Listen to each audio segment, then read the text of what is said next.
Want to stop juggling spreadsheets, calendars, and a dozen apps just to run your rentals? Lodgify makes it easy. It's an all-in-one toolkit for hosts. Build a direct booking website, automate guest messaging, and keep all your channels in sync. Running your rental business your way has never been simpler. And for Good Morning Hospitality listeners, you can get 20% off any yearly plan with code GMH20. Just check the link in the show notes to get started today. Welcome to Good Morning Hospitality, your one-stop shop for the latest news, noteworthy trends, and thought-provoking discussions across the industry. From hotels and short-term rentals to all things travel and hospitality, you'll find each episode equips you with the information that you need to start your week. Join us on Good Morning Hospitality every Monday, wherever you get your podcasts.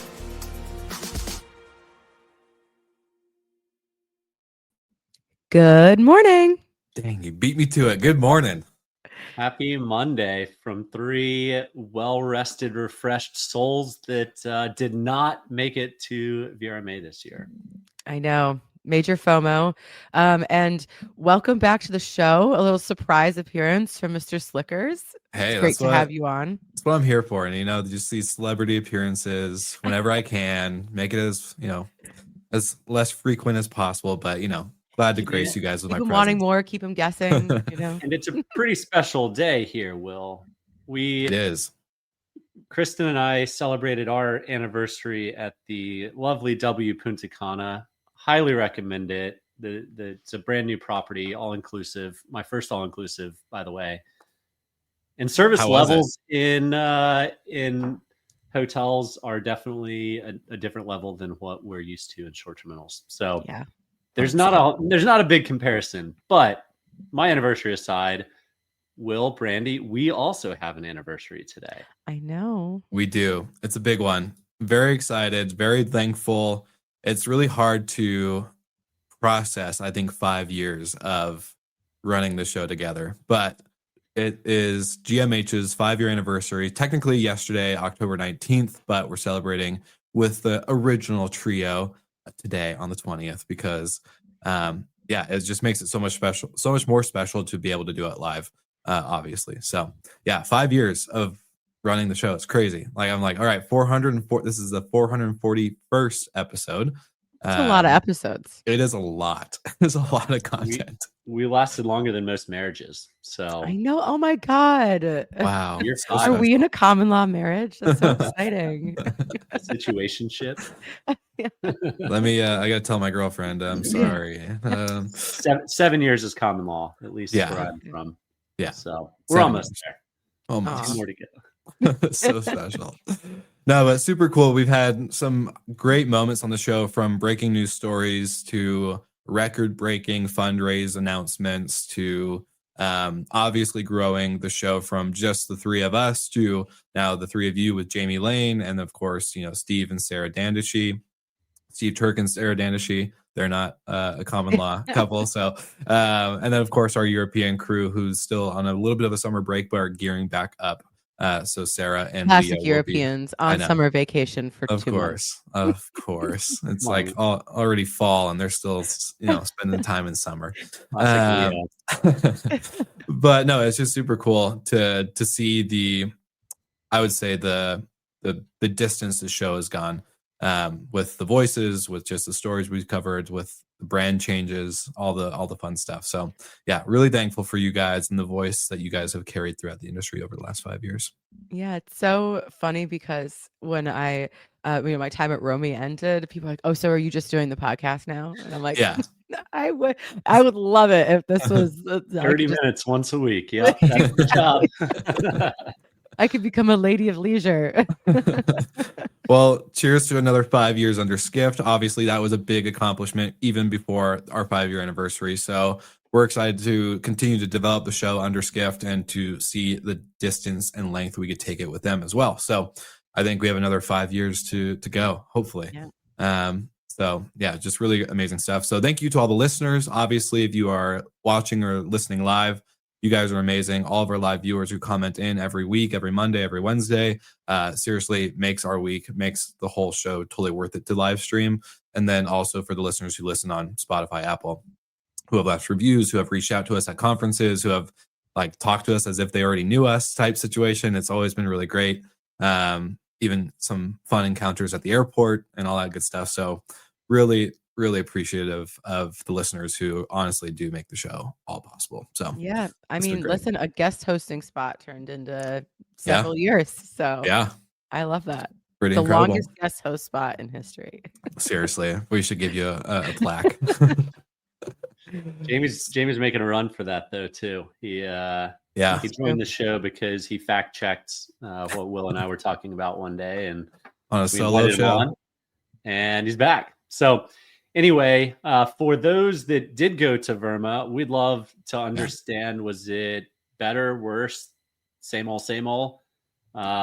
Curious how this year has gone, and I'm sure we'll learn a little bit more over the next week as we chat with our networks of folks. But excited to hear. Hopefully, it's taking steps in the right direction after a few seemingly years of sliding, but hopefully they're turning it around. Yeah, I did have huge FOMO, I have to say. This 100%. is the first time I think maybe in 8 years that I hadn't gone.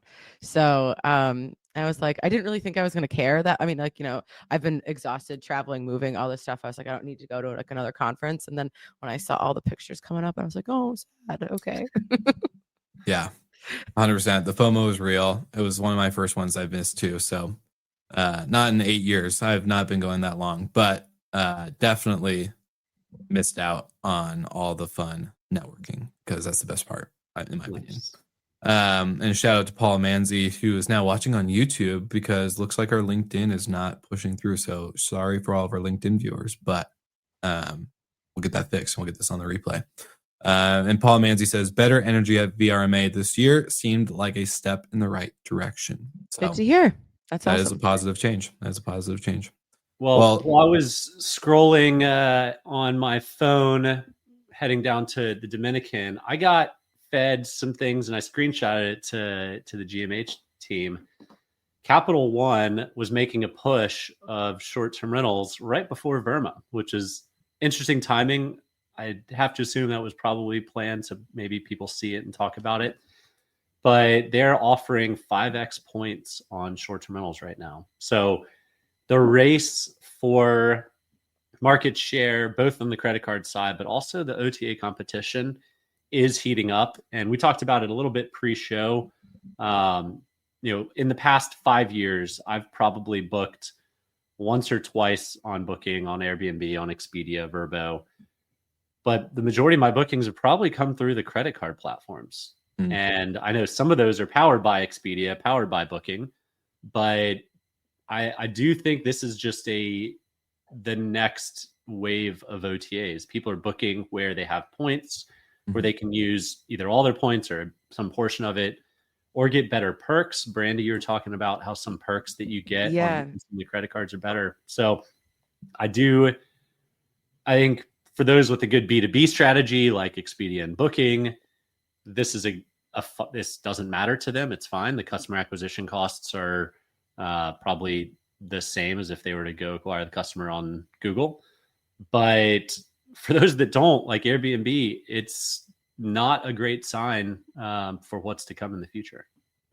Yeah, 100%. I will bring up what Brandy put into our trio or group chat is that with credit cards, if they start limiting and doing more restrictions on these perks that everyone's signing up for and paying $900 a year on, or whatever the price is, if it is lower increases, that's where it gets tricky, right? Like you get everybody enticed. It's like what all the hotel programs were back in the day. You get everyone signed up, you give all these amazing perks, and then boom, as you get popular, as the growth happens in the numbers of membership and loyalty, then the perks start dwindling because one, you can't serve that many people technically with the amount of rooms you have across countries or whatever. So then boom, now it's like, okay, why am I paying $900 a year and I don't even get a free water bottle and I can access the lounge only twice because that makes total sense for my membership. And then, it just starts becoming a part of question of value. So that's where it's like, yes, this is exciting. The OTAs do need to watch out, but the credit cards need to watch out from taking away the perks as I know, but popular. then you get locked in this thing. Like, so I have the Chase Sapphire Reserve, like the Amex, that's like the big battles between them and Amex. Yeah. And I got the like book that came that was all flashy, trying to basically butter me up for why this enormous increase is actually in my benefit. And it is all, yeah, there, yeah. Mine came in a very nice blue folder. It wasn't a cheap booklet. So, but, Michael, you're on mute. We can't hear you, buddy. but it's it is to your point, like it is like you get all these flashy things. And one thing I really love about the Chase travel stuff are all the hotel perks, because room upgrades, credits or whatever. I'm curious, if they have this inclusion now of short-term rentals. I doubt they're going to be able to provide something like that, like that kind of like, on Chase it's called like the edit, like their select hotels, because I feel like that's a much more difficult service to provide in short-term rentals. Maybe some companies, but I don't know if STRs are going to get the like special treatment or the highlights just because of, the business model of running these different products. Yeah. I mean, Marriott Homes and Villas has proven that if you have active audience and you have points to redeem, was it 80% of bookings on Marriott Homes and Villas are points? And that was what, 5 to 10% of your reservations, Brandy? So like at one point it was like almost 5. It became a fairly meaningful channel. And that whole channel is just loyalty points. So it's big, but then they don't have, when you have like status, like when people would show up and be like, I'm a diamond medallion, blah, blah, blah. Yeah. It's like, it doesn't, there's nothing extra for you here. So there, I remember, especially in the beginning, there was this big like disconnect and education. Like it doesn't matter what their status is. Like we don't really see that information necessarily. And like, we don't have other services to provide. So it's also making sure that the people know that booking, but I think that that education has really taken off, because as you said, like so many people continue to book that way. And if they didn't appreciate the value of that product offering, it wouldn't be, as popular. Yeah. Well, I was going to say, leading into Skift Global Forum in New York, I was walking to get a coffee with Jason, our chief product officer and co-founder of Skift, and kind of talking about like how distribution is really changing, right? Obviously through credit cards being a big game player now, but the piece that I find really interesting is the points redemption, and the amount of usage of points is really becoming not a step into crypto, but a step into digital currency, where I think we're going to see points become actually a huge player in the way Americans, at least, I can't say for other countries, but the way Americans actually start spending.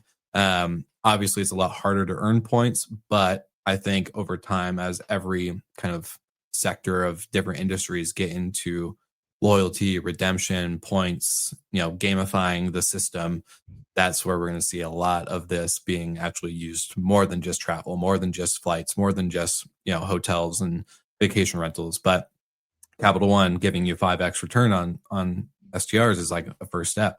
Because especially some of these short-term rentals, Brandy, you were just here in Colorado staying at a Moving Mountains property. Shout out to the Moving Mountains team. Beautiful, 100%. Beautiful homes. 100%. But they're not cheap. So imagine, spending $10,000 for 3 nights and then you're getting 5x points. Like, not a bad deal. Not a bad deal at all. Not bad. I do think the points system is more an American thing than it is a popular thing globally. Whenever I talked about airline status when I lived in Europe, everyone looked at you cross-eyed. It's just not a thing. Credit cards aren't as popular outside the United States. Credit cards aren't as popular, so points in general. But one thing that the CEO of Amex said on their earnings that kind of jumped out to me, and we chatted about it again briefly pre-going live. But the CEO said part of why they've done so well in the last quarter was they jumped 9% year over year because of strong retail spending and a bounce back in travel. Well, strong retail spending, okay. I haven't talked to too many people that are seeing like a 9% bounce in travel. That's not the vibe I've been getting.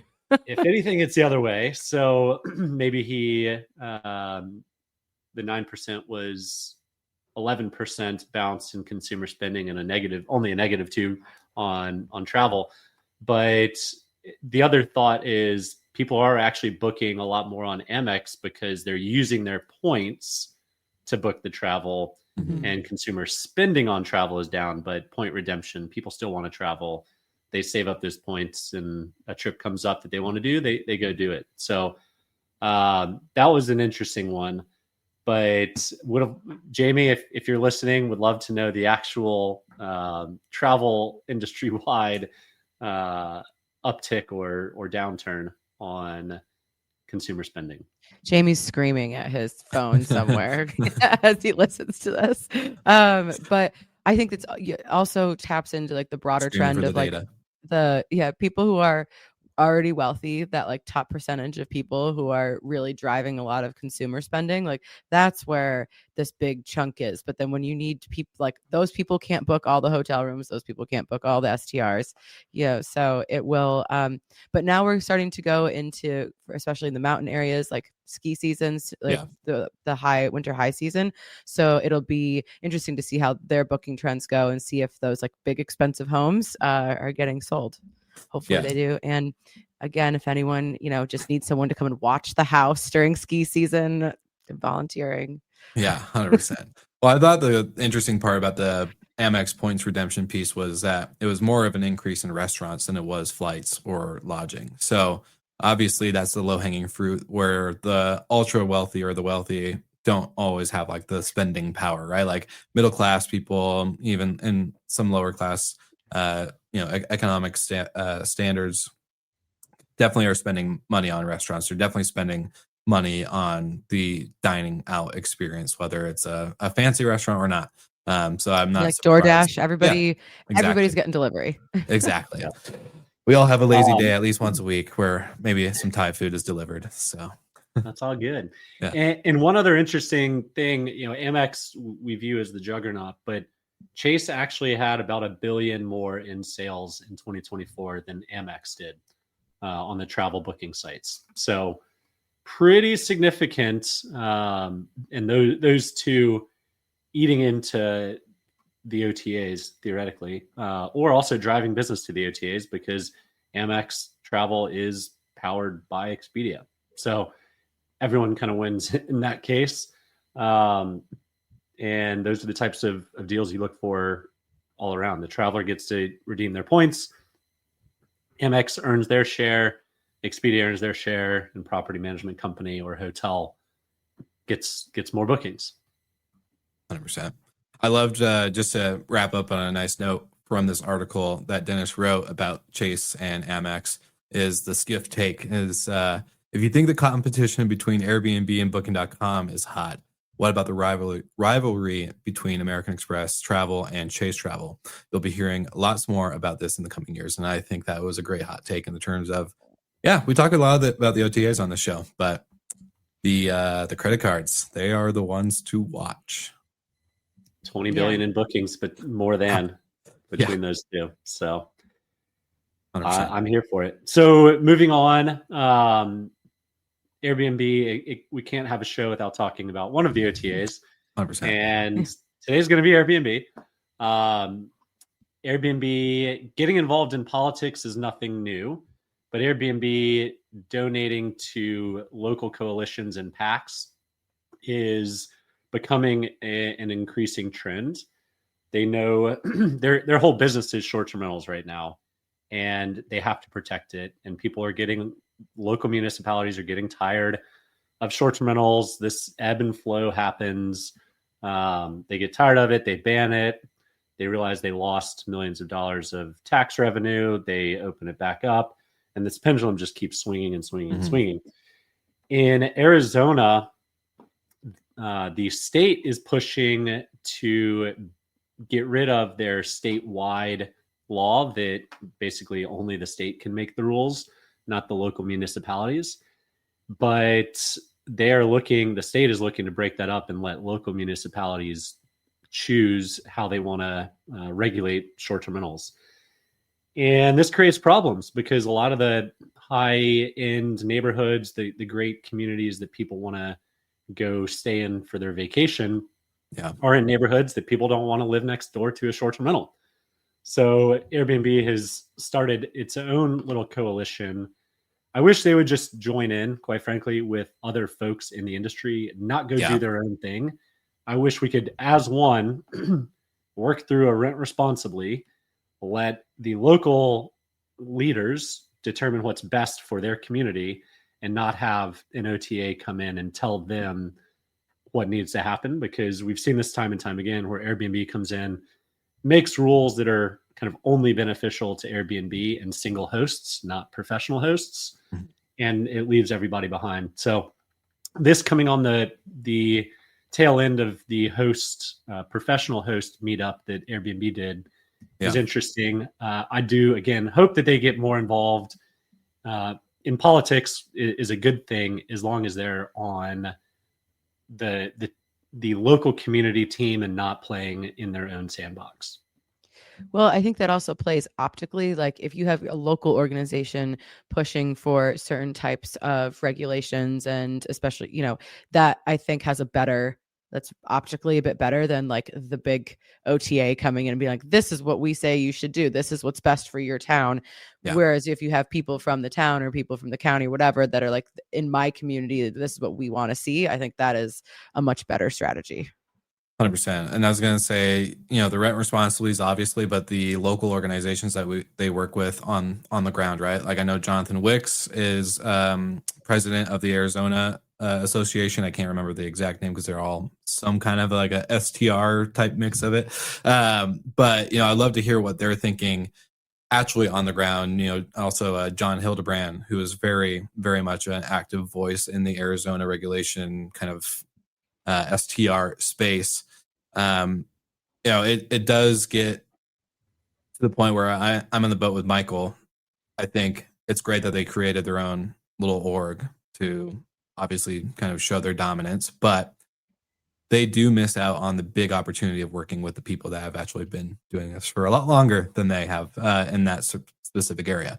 So, obviously coming together, finding one unified front, that is how short-term rentals get the place of or the piece of the pie that they deserve. And Arizona is a huge market. I mean, top 5 state for the OTAs for sure. So this will definitely have the attention of Vrbo Expedia's team, the rent responsibly team, and obviously Airbnb. The big question is, can Airbnb play with others in the sand? And well, as Paul Manzi's comment shows, advocacy for me, but not for thee by Airbnb. That has been the trend.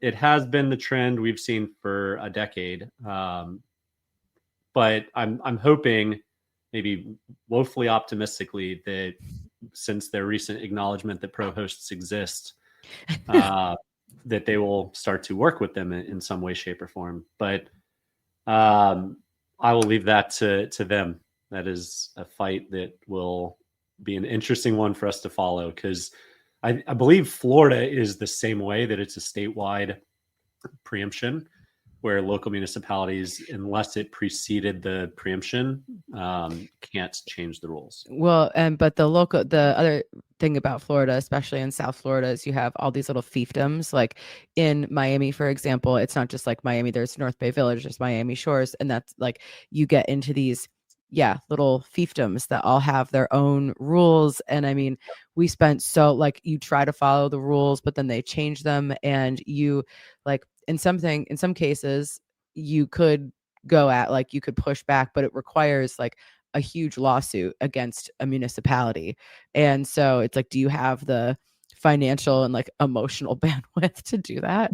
But yeah, it's really tough. And I was in Steamboat last week, and just these different markets that all, Colorado was in the news a lot last year for different regulation. And it's just seeing how much these communities really depend on the industry. And you're like, just please like make some sensible regulation that helps everyone. You want to keep these communities, happy, but you also need them to like have tourism come in and support them. In order to live like a local, there needs to be locals there. Yeah, exactly. 100%. Yeah, 100%. Very well said. Yeah, it's crazy, but hopefully this is not hopefully, this is definitely a story we have to follow up on. Gonna have to watch closely. I think we're gonna need like a whiteboard one of these days to start like pinning the stories we need to keep following up on.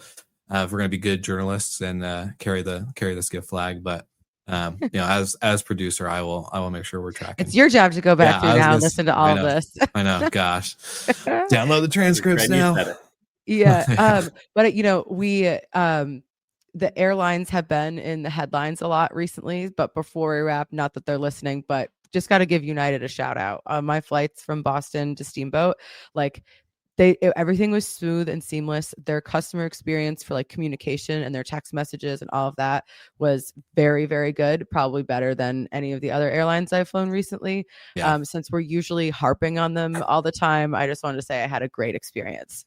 So I will say their app is the best. The fact that it tracks you from not tracks you, but it has that great tracking feature, especially if you have luggage. I think or checked bags. It's great. It's definitely dominant. No delays, which no is delays. Really great. Yeah, that's a surprise. I was going to ask, any of you guys have delays with any of the government shutdown stuff? I had delays in LaGuardia coming back to Boston, but that's because of weather. There was a tail end of a hurricane, so 5-hour delay.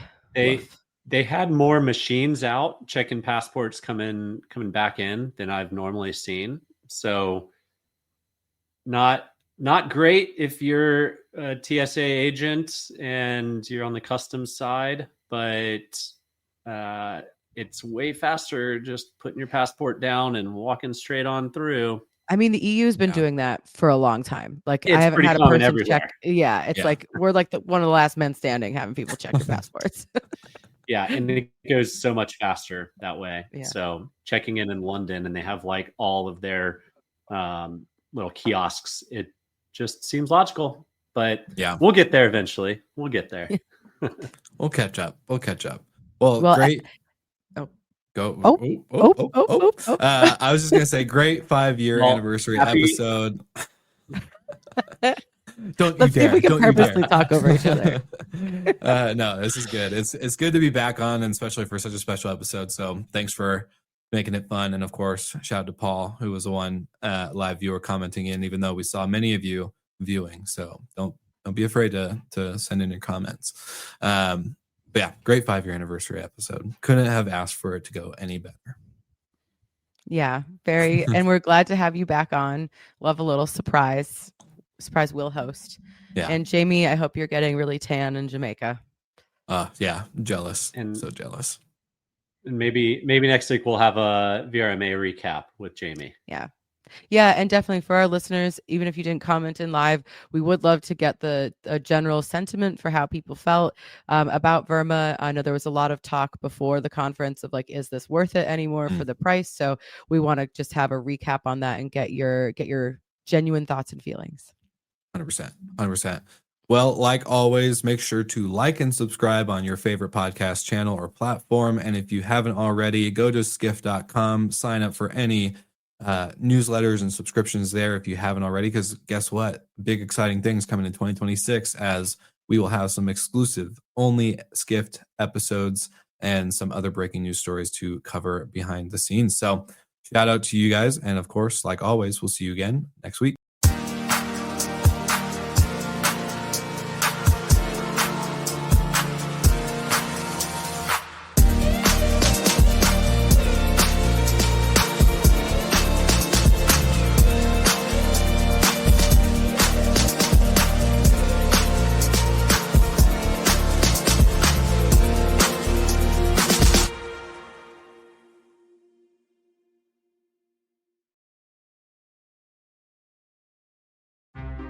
Want to stop juggling spreadsheets, calendars, and a dozen apps just to run your rentals? Lodgify makes it easy. It's an all-in-one toolkit for hosts. Build a direct booking website, automate guest messaging, and keep all your channels in sync. Running your rental business your way has never been simpler. And for Good Morning Hospitality listeners, you can get 20% off any yearly plan with code GMH20. Just check the link in the show notes to get started today.